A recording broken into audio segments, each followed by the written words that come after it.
Hi, today I'm going to be talking about how DNA replicates and all of the logistics surrounding it. Firstly, let's start off with what DNA actually stands for: deoxyribose nucleic acids. DNA is a nucleic acid, meaning it's a long string of nucleotides. The long chain in the diagram is an example of the string of DNA in all of its nucleotides, but the circled portion indicates a single nucleotide. Each DNA nucleotide is made up of deoxyribose sugar, a phosphate, and a nitrogenous base. The nitrogenous bases are what connect both strands of DNA through their hydrogen bonds. The different nitrogenous bases include guanine, cytosine, adenine, and thymine. The base guanine will connect to cytosine, while adenine will connect to thymine. It's important to keep in mind that different nitrogenous base connections may create more or less hydrogen bonds than other base connections might. For example, guanine is connected to cytosine through 3 hydrogen bonds, while adenine is only connected to thymine through 2. As some additional information, the DNA is located in the nucleus of the cell, and its replication occurs there too, as DNA is too big to actually leave the nucleus. RNA is another nucleic acid that is small enough to leave and come into the nucleus, but that's not important for the replication process. The outcome of DNA replication is 2 molecules of DNA that are identical. The purpose of DNA replication is to aid in cell division. To produce an exact copy of the cell, as you do in cell division, the original cell needs to make an exact copy of its DNA to give to its replicated cell.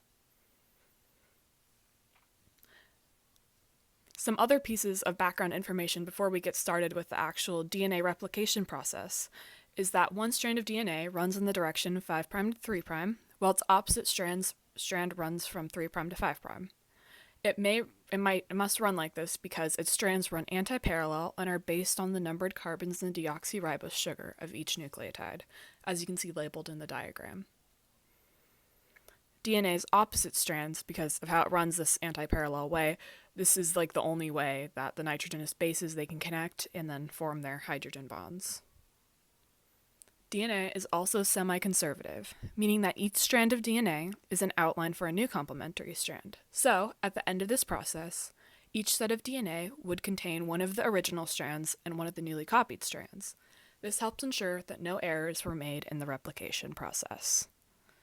To make DNA replication possible, the 4 main enzymes required are helicase, polymerase, primase, and ligase. These main enzymes help speed up reactions, build, or break items they interact with. Helicase is known as the unzipping enzyme and helps to separate the 2 strands of DNA by breaking down the hydrogen bonds that connect the 2 bases from opposite DNA strands. Polymerase is known as the builder enzyme and duplicates DNA molecules to help build the new strands of DNA. But polymerase doesn't know where to start duplicating DNA molecules, so it only starts duplicating once it finds its primer. Primase is known as the initializer enzyme and helps create primer for the DNA polymerase to find. Ligase is known as the gluer enzyme and helps to glue different DNA fragments together.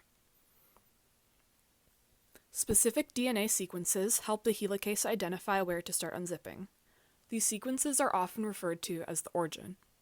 Helicase then begins unzipping the DNA by breaking its hydrogen bonds that connect the 2 bases from opposite DNA strands. Once unzipped, the primase comes in and places primers, the primers are made up of RNA, on both strands of the separated DNA.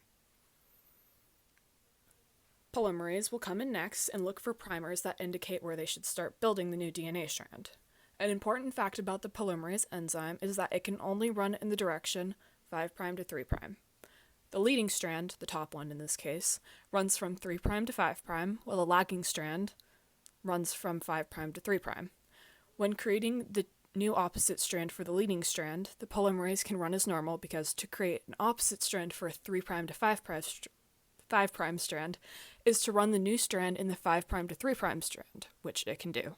But when creating the new opposite strand for the lagging strand, the polymerase cannot run as normal because to create an opposite strand for a 5' to 3' strand is to run the new strand in the direction 3' to 5', which it can't do. This causes the primase and polymerase to have to work backwards on the lagging strand, causing it to lag. And gaps start to form between what are known as the Okazaki fragments, as you can see labeled in the diagram. After creating its new strands, DNA polymerase is able to essentially check its work to make sure nothing was coded wrong. Errors in code can be catastrophic, but since it's checks, the polymerase rarely lets this happen. On the lagging strand, ligase helps fix the gaps between the Okazaki fragments by essentially gluing them together and sealing the gaps.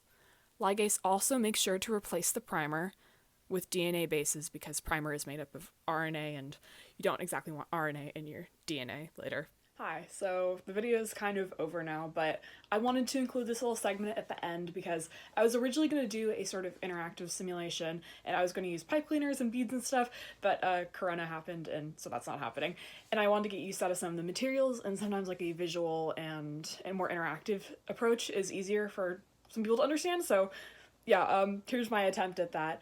Okay, so this is our DNA.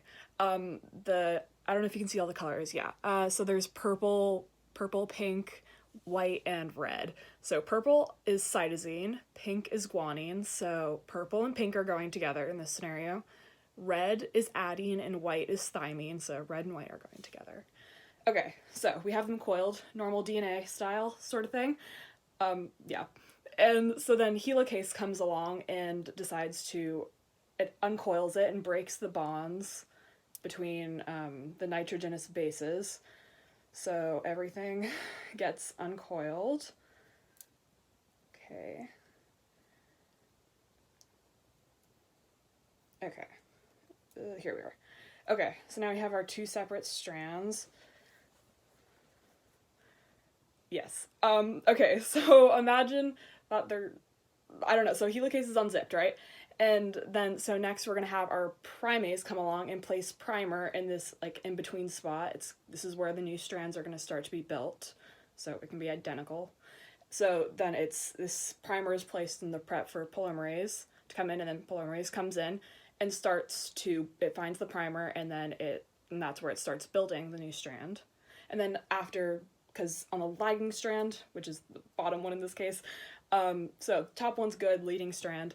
Our bottom one is going to have some issues because DNA polymerase can only run one way and it has to run backwards on the bottom strand, which is really awkward for it.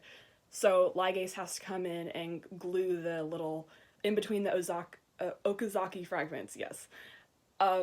Yeah, so then it all gets recoiled, and then you have your two separate DNA molecules that are identical. This kind of represents the semi-conservative sort of term, because one of the strands is purple and one of them is black. So each DNA molecule has a strand of the new DNA strand and one of the old ones. So yeah, that's that.